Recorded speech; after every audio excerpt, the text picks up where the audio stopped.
Welcome back to the Court of Lore. I'm Frank McGuire, and joining me soon will be Rich Herrera and Bradley Booten, and Court is in session. So what makes us different from all the other Geek Speak out here? We're the real deal on made-up shit. No fanboy goggles, no glazing, we don't do clickbait, and we don't do rage bait. We show you what's between the frames. Coming up in this episode, we're talking about Hollywood's current corporate feeding frenzy. Does sharks smell blood in the water? Warner Brothers Discovery is facing takeover bids from both Paramount and Netflix, and DC's entire future hangs in the balance. We're breaking down why this is happening, what this might mean for James Gunn, and whether recent DC projects have some buyers nervous. Let's go. Well, Brad, first thing, buddy, welcome back. It's great to have you here. So let's get into this whole thing. So it appears that Paramount and Skydance are preparing a takeover bid for Warner Brothers Discovery, which includes DC, obviously. And also, Netflix seems to be in play as well. Netflix seems to be a player that is in this negotiation somehow, or they have their own bid, or they're considering some sort of acquisition. So very exciting times for DC and very interesting times for fans because there's definitely a lot to speculate on now, you know? Like, personally, the first thing I jump to is the domestic spin on Superman now makes a ton of sense because you wanted to position your brand as something that was commercially viable, commercially successful, and position yourself as a company that would be worth acquiring, obviously. So I think that that's definitely something. What's going to happen? If this bid goes through, what's going to happen for DC? Why does Paramount want DC? So I want to answer these questions and so much more. So Rich, what was your first reaction when you heard that Paramount and Skydance were preparing a takeover bid for Warner Brothers? My first thought was, dang, that was fast because Paramount and Skydance just merged. And I was like, dang, they're already like moving into another acquisition, which was crazy. Like, let's recover from the first one, guys. And let's see where prices stabilize. I mean, mergers and acquisitions are a funny thing. It's because my company just merged with another one and we're kind of going through those growing pains, but it's all about trying to fill holes in your lineup, right? And Paramount, Skydance, that merger alone had a lot going for it. And I think with Warner Brothers DC, they're getting more into, because what's Paramount got? All they have is Star Trek, right? If you're a big Star Trek fan, Paramount Plus is the way to go. Mission Impossible.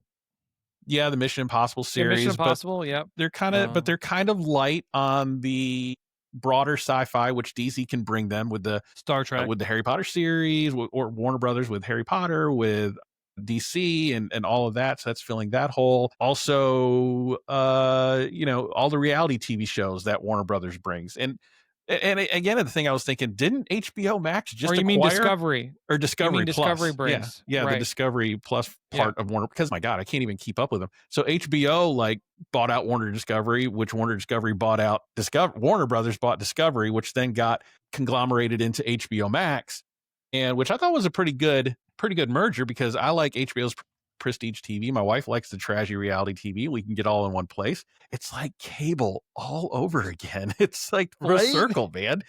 It's so full circle. But the thought that this is even being entertained is surprising to me because I think we're in a very corporate friendly government right now. And they may very well sign this thing on through. Whereas maybe a couple of years ago, it wouldn't have been, because it's going to be a huge company, and the promises of lower prices, more selection tends to not happen when you get to be too big, because then nobody has a choice and they're going to jack the prices up on you. I personally like the Netflix version of this better than Paramount Skydance because I think that still keeps some competition in play. And Netflix has been pretty immune from the whole merger acquisition thing because they're the top dog in streaming and everybody else is playing for second. So for them to acquire Warner Brothers Discovery is, I feel like, a pretty big nail in the coffin for a lot of other streaming services that will have to merge to keep up. I mean, you just saw Disney and Hulu are going to come into one app now. They're getting rid of the separate apps, so they're coming together. So personally, I like the Netflix version of this sale, but we'll see what happens. Okay. Yeah, I agree with you, man. I think that they smelled blood in the water with Disney because Disney did not have a good year. I mean, they had some properties failed pretty miserably. I mean, several bombs. I mean, Snow White. I mean, freaking Captain America was a bomb. I mean, like there's been several bombs for them, and DC had a pretty good year. I mean, Superman, Peacemaker season 2. I mean, like the Paramount or Netflix. I think I'm with you, man. Do you think they'll keep the same way that it's going? Like it's just still just gonna be Netflix's weekly broadcast or something like that, or is this Netflix's way of straight up competition with the Hulus and the CBSs and the ABCs? I think it's Netflix's move to compete with Disney. I think that they want their own IP. I think they want to build IP. I think that's what they want to do. There's no room for them to build sci-fi IP or comic book IP or anything because there's only so much real estate to go around, right? They're not going to try and compete with Prime. They're not going to try and compete with Invincible or The Boys. That doesn't really make a lot of sense. It's not family friendly. Prime, honestly, I don't even know why Prime did that. Like, they put out, comic book content or comic book like animated and live action content that is completely just geared towards an adult audience. Yeah. Gen V season 2 comes out later this week. And then Gen V too. Yeah. So they're like, they have their entire universe. So I think Netflix wants to compete in they want to compete in the IP pool. And as far as Paramount and Skydance, I think that they see an opportunity to buy really good IP at probably a very low price based on what happened with WB only 8 months ago, when their credit rating went down. I don't think that the Warner Brothers balance sheet is as great as everybody thinks it is after Superman and Sinners and The Conjuring and all the other movies that they've had them, that have been weapons that have been so successful. I think that it's a little bit more troublesome than that. I don't think it's as clear as everybody wants to make it out to be. I also don't think that DC is as rosy as everybody is pretending it is. I don't necessarily think that everybody at DC saw Superman as a success. I think there are a lot of people that saw, sure, the public accepted it and the public was enthusiastic about it and the critics, were raving about it. But I think when you put that movie underneath a microscope and you really take an objective look at it, it's a pretty bad movie. It's not a good movie. I think what it says is that James Gunn has spread himself a little too thin, tried to do too much at once, and a couple of his projects suffered. And I think Superman is the one that suffered the most. And I'm not saying that because I think Superman is a satire. I still think it is a satire. But if you really look at Superman with an objective lens, that movie has several plot holes that are just massive. And we can go into those if you want. But I think that movie, there's a lot, like it's saying a lot about what James Gunn is as a creative and as a director right now. And I don't know what happened. I don't know why more people can't see this. It's so obvious to me. But I think it comes down to these parasocial relationships that fans have built with creators and built with brands and built with characters. And they're just like, hey, it's a Superman movie. So what? There's a bunch of plot holes in it. Well, at least it's not Zack Snyder. At least it's not Man of Steel. And I think that's honestly what drove a lot of Superman's popularity, because this is going to be a very unpopular thing to say. And this is going to probably be the hottest take I will probably give all year. I think the script for Superman deserves a Razzie. I do. Absolutely. I think the script for Superman deserves a Razzie. And if you want me to point out any of the plot holes, I'm happy to do that. But the worst one, and I'll give you the worst one, okay? James Gunn wrote a Superman script where he made Superman irrelevant to the two climaxes in the film. He's completely irrelevant. That's what happens in Superman 2, because Lex Luthor isn't going to allow the Rift to destroy the planet because he lives on the planet. It's called self-preservation. He doesn't want to die. He's not going to, he's not going to die just to see his plan through to spite Superman. Like, that's not going to happen. And then, the whole, Gaza scene, he completely wrote the hero out of that. Well, the kid's holding the flag up going, Superman, Superman, Superman. And Superman don't show up. But Green Lantern did. Yeah, still. I didn't see a Green Lantern flag. Did you? No, I know, right? I know. It had to be Guy Gardner. But still, Man, he wrote a movie about Superman where he's irrelevant to the two climaxes in the film.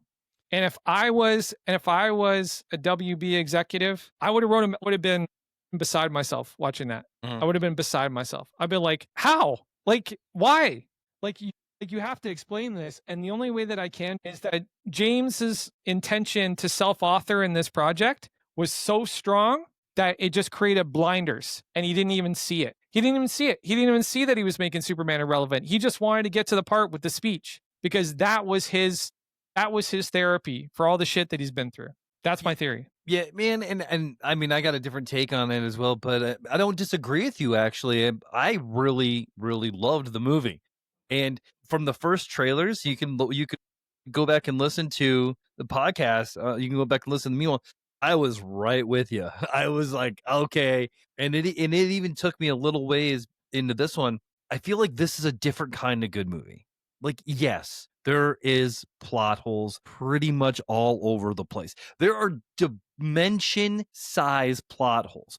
But what I found when I took my kids to it, they loved it. And they were like, Daddy, who is this person? I want to know more. Tell me more about Mr. Freaking Terrific. Tell me more about Hawk Girl. Tell me more about, they didn't say Green Lantern Guy Garner, but right. Who's the Justice Gang? And that was a little bit weird to say. And why, like, is this like the what cup, or like a, I don't know. Oh, I can't think of the word, but why are they sponsored by a corporation? Which, that gets a little bit deeper anyway. But I felt good by the end of the movie when I saw that Crypto, and I don't believe I didn't even think about it before. Crypto's not Superman's dog; it's Supergirl's dog, and he's a mistreated, like a bad boy dog, because that's what he is in Women of Tomorrow, the comic. And man, I was like, okay, I should have seen a little bit more of that. I did think Crypto was one of the weaker parts of the movie. I think he was used for just to get those kids in the seats. But man, walking out of a movie, with my youngest, who's 13, went to see this 5 times. Went to see Superman 5 times in the theater. Now I get to see them for free. I mean, like, so it's not as big of a deal. But man, I tell you what, I felt really good walking out of that movie, and the movie did something that no other comic book movie has done. People went and bought comics. People went and, believe it or not, they actually bought Superman comics. They adopted dogs too, apparently. Yeah. What's that? No. You know what, Brad? Like, you added another dimension to this that I didn't consider because I don't have kids. Mm-hmm. You know what I'm saying? Like, it seems to me, that's all right. We're just playing with his pussy. Hey. But yeah, no, you added another dimension I didn't consider. Like, you had a communal experience with your kids through this movie, so that definitely raised the experience for you. That's really cool.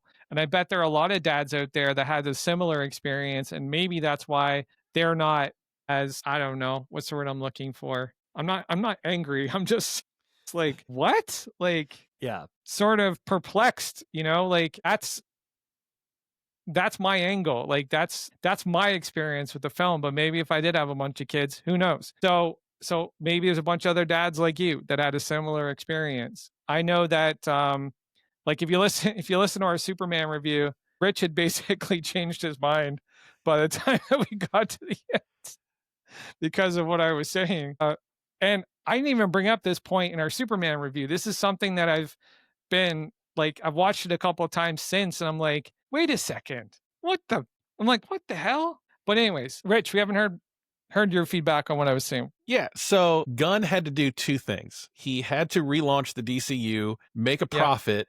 Well, I guess 3 things, and make it somewhat commercially successful and somewhat critically successful. He did that, and that is attractive to buyers like Paramount and Skydance and Netflix, because if you can get Batman and Superman right, then everything else is going to be really, really good. These are Batman, Superman, Wonder Woman. These are probably the most iconic comic book characters of all time. Random people know who Superman and Batman are. Yeah, you don't have to explain a lot. So if he was able to make it commercially successful, which he did, and make it somewhat critically successful, he did. Are there cracks? Sure. Yeah. We pointed them out, and they get worse upon multiple viewings. Yeah. But damn it, Frank. But they do get worse upon repeated viewings. But he did his job. Fill those cracks with love, Rich. I'm filling them with love. I know. You just fill the cracks with pictures of your kids. I was like you, Brad. I was like, oh, this movie was great. And then I started talking to Frank, and I'm like, this movie sucks. But now someone in the middle of this movie was okay. It was meh. So the buyout for Warner Brothers is you're like you're saying, you're buying IP, and you got to have that IP to be profitable. And Superman being profitable proves that there's still some gas in the tank. I think barely profitable. Barely profitable. Right. Profitable nonetheless. I mean, it wasn't a loss, which is all that mattered. Sure.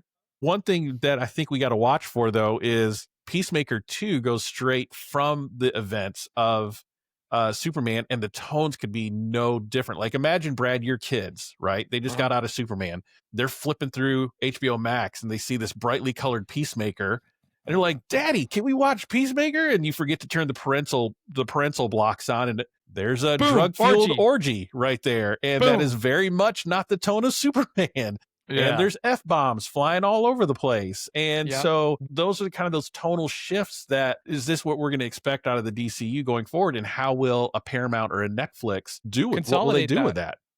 Yeah. Are they gonna force Gunn to be like, okay, you gotta, make this tonally consistent so that every eyeball is on every property. But you're not going to have your kids watching Peacemaker season 2, right? There's way, but it all connects. So now you're gonna have to explain. And apparently it goes into Superman Man of Tomorrow as well. Like there's a related through line. What? Like you want a show with a cocaine fueled orgy to have a through line into Superman? That doesn't track, dude. Like, are we gonna retcon Supergirl being in the drug fueled orgy from Peacemaker season 2? What the fuck, man? Like seriously. So here's the thing I want to ask you guys. Does Gunn survive this, or is he just is he incompatible with where he's headed if there is this merger? Personally, I think he's incompatible as being this, I think if anything, he stays at DC, but he's definitely not the CEO.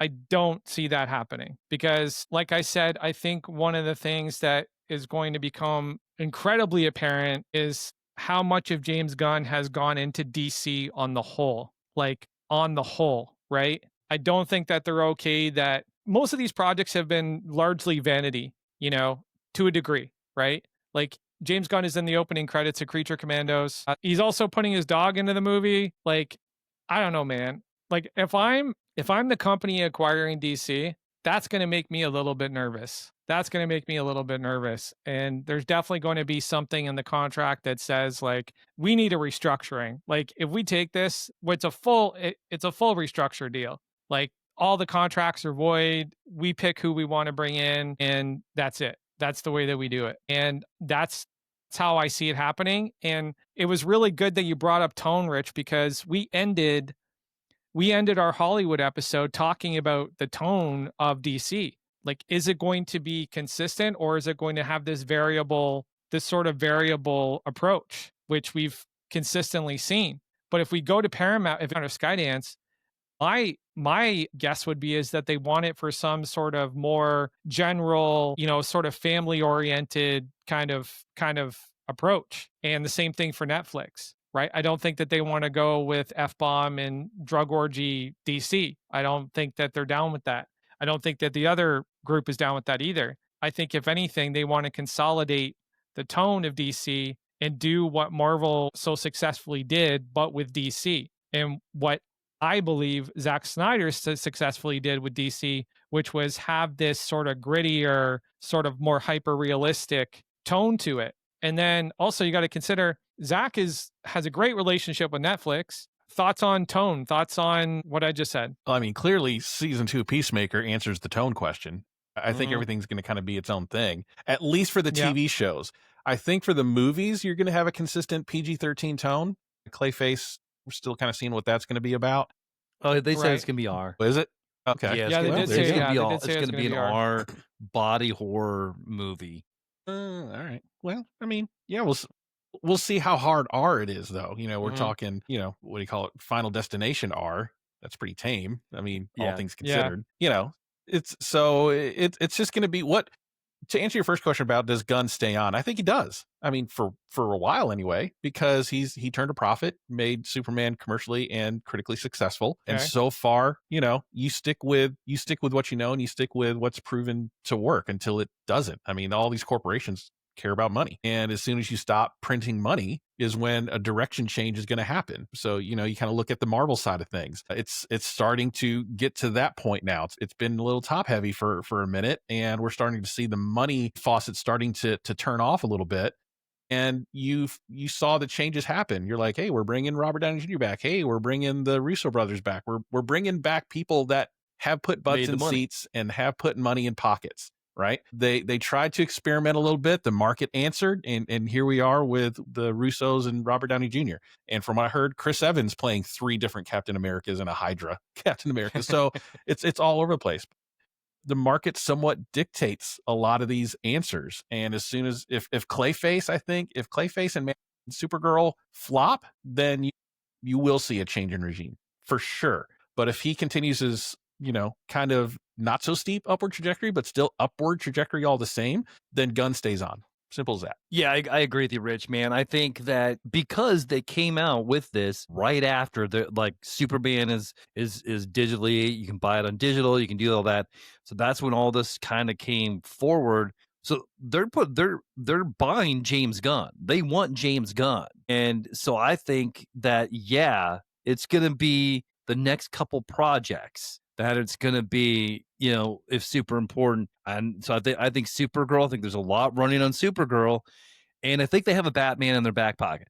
I think that they have a Batman and they're just waiting for the perfect time to release that casting. We can't go too long without a casting announcement of Batman and Wonder Woman. Not if Gunn has already come out and said that everything in DC is going to be revolving around Batman, Superman, and Wonder Woman. Those are the 3 keys of DC.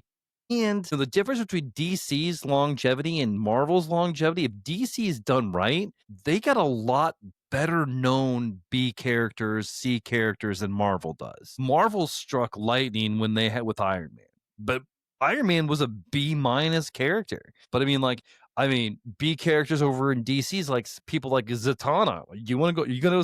I'd just go watch a Zatanna movie. You could do a lighthearted. You could do it dark. I mean, Justice League dark. Let's do that. I mean, they got Constantine.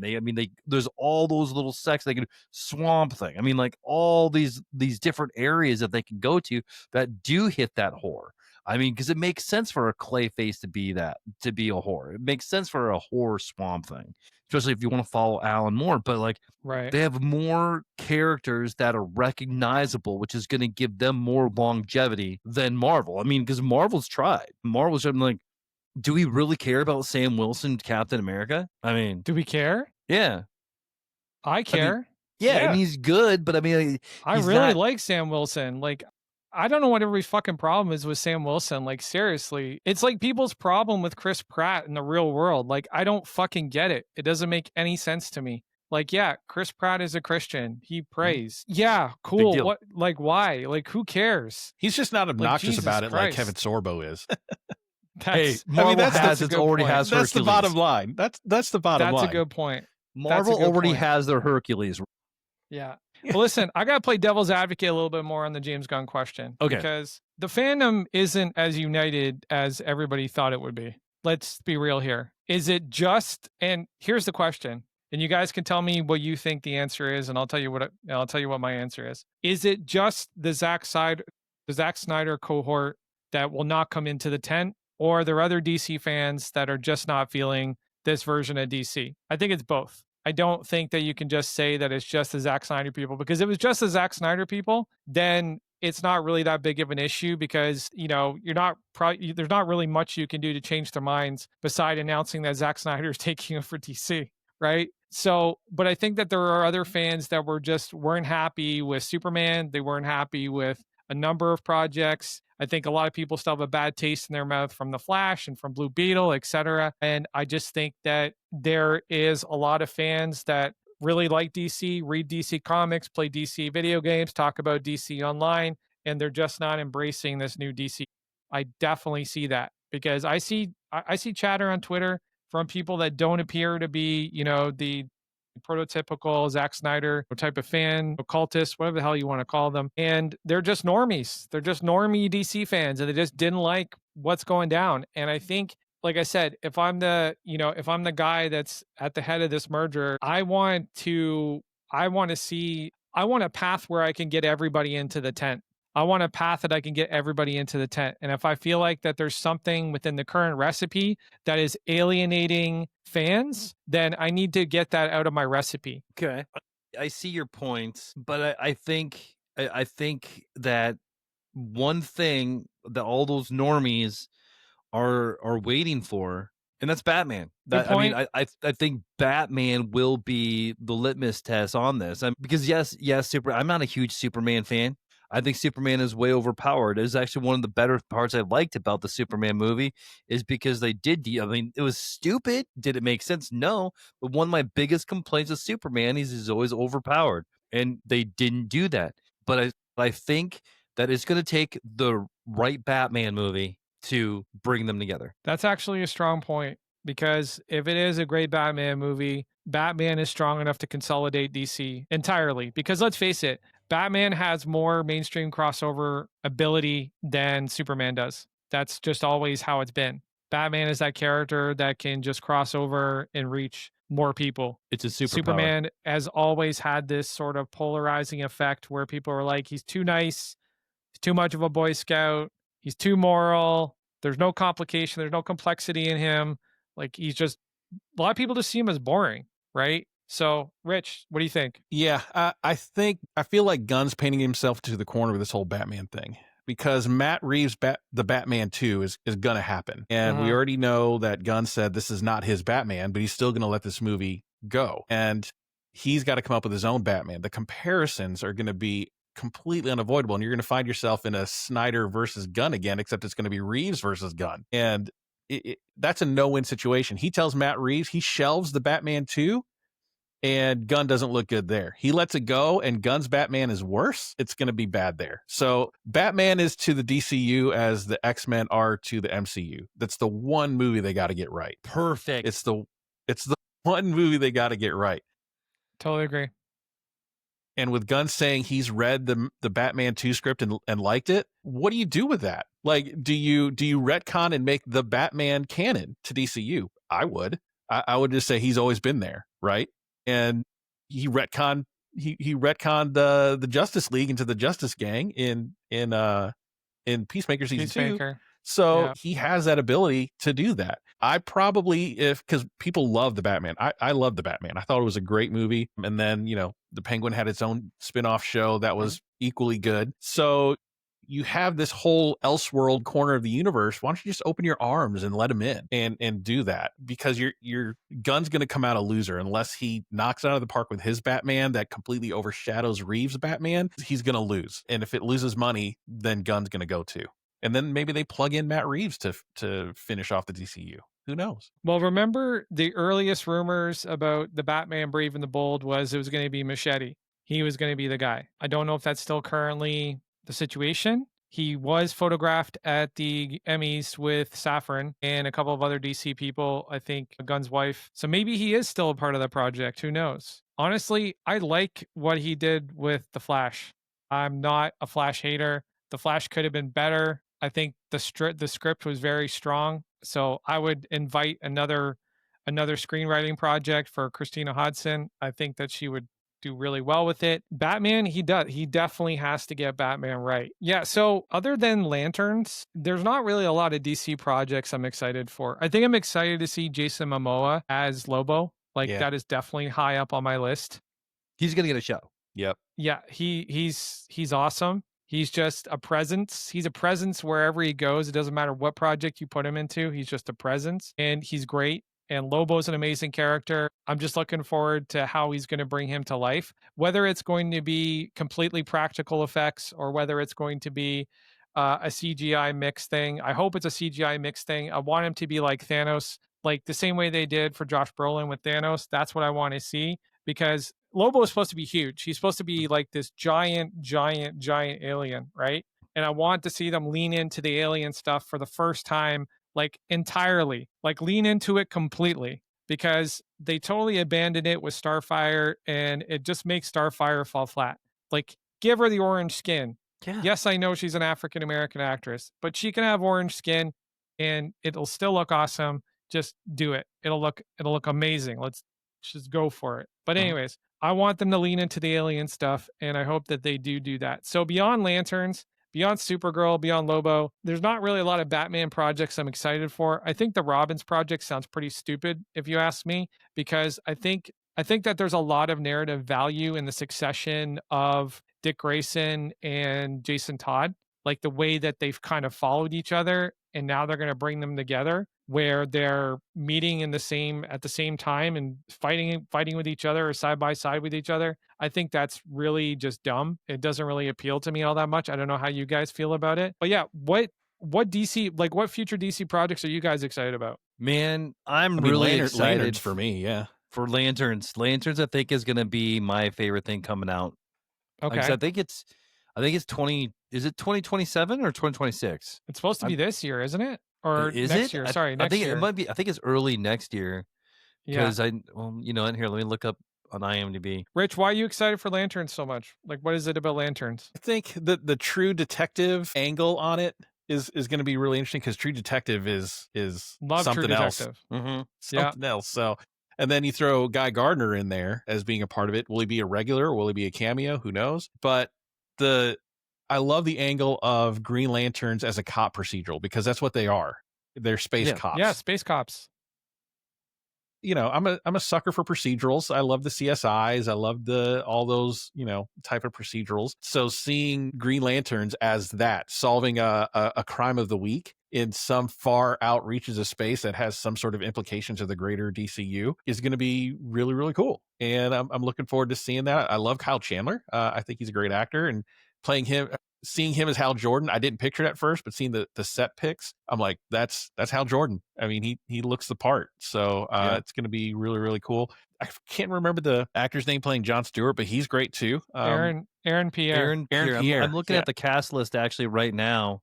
It is slated for 2026. Jason Ritter's in there.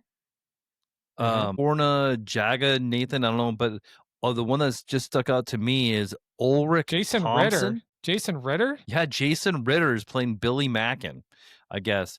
But Ulrich Thompson is playing from Sinestro. Banshee. From Banshee, yeah.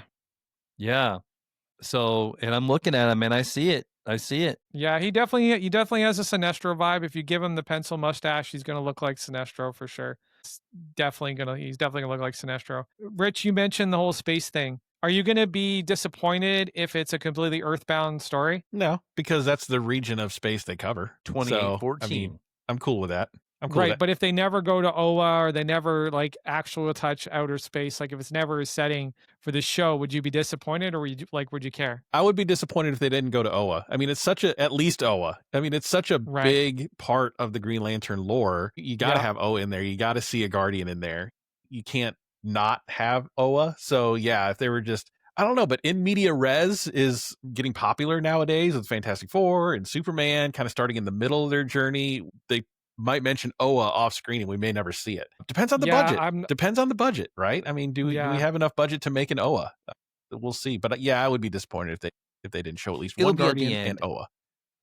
I'm gonna guess that if they do it, it'll be at the end of it to like further the story along. It's like them reporting back to Oa and to the Guardians, and that's when we'll get to see all the freaking cameos of all the Green Lanterns that we want to see. Does anybody else get the feeling that they're looking for a lost ring? You know what? That'll bring up Simon Baz and Jessica Cruz. I mean, with how normie they look throughout the entire, like all the set photos. Yeah, like they're in street clothes. I haven't seen it. Well, maybe maybe they're holding those photos back, but from what I hear, this may be the extent of it. It may just be sort of this avant-garde take on Green Lanterns where it's them not necessarily dealing with the rings or power, like the power is just going to be more of a character driven thing. That's kind of what I'm hearing. I would be disappointed by that. If we don't get to see any constructs or any ring slinging, that's going to be a little weird for a Green Lantern project, if you ask me. Yeah, you got to have that. You got to, especially with After Superman with Guy Gardner and how popular that was. It's got to happen. Yeah, but they may say to themselves, well, you had your ring slinging in it. Who knows? But yeah, no, I don't necessarily think that they're going to do that. But the director, like all the talk that I've heard about the series thus far has been about how substantive and how narrative driven and character driven it is. It's going to be a lot of talkie. A lot of two guys in a room talking. Loki. I'm hearing like I mean, that. Tom King is one of the writers. That's kind of what I'm picturing. Yeah. And Tom King is definitely one of those guys that writes a lot of books where there is a lot of talkie. Yeah. So he does write a lot of character-driven stuff. Sorry? Tom King also wrote Woman of Tomorrow. Yeah. And he wrote Batman. He wrote a number of things. So yeah. I hope there's some ring slinging. Like, that's definitely what I want to see. I always thought that the best project, if they were going to do something a little bit more art house, would be the Hard Traveling Heroes with Green Arrow and Green Lantern. Okay. That would have been you just hit the best project ever.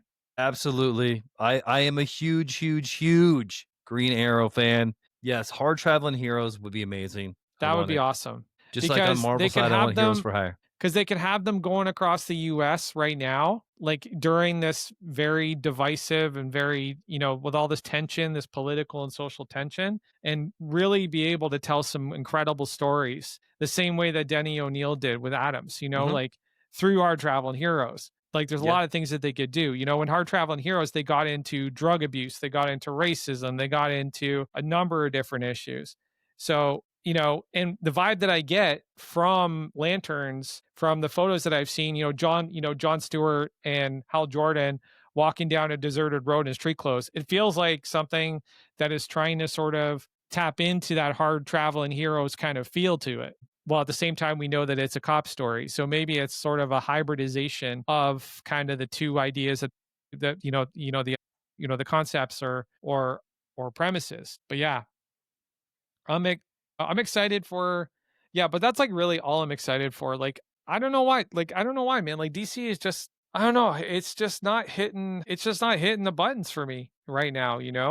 I want to be excited about the Batman, Matt Reeves, the Batman, but I don't know. I know too much about the Batman movie.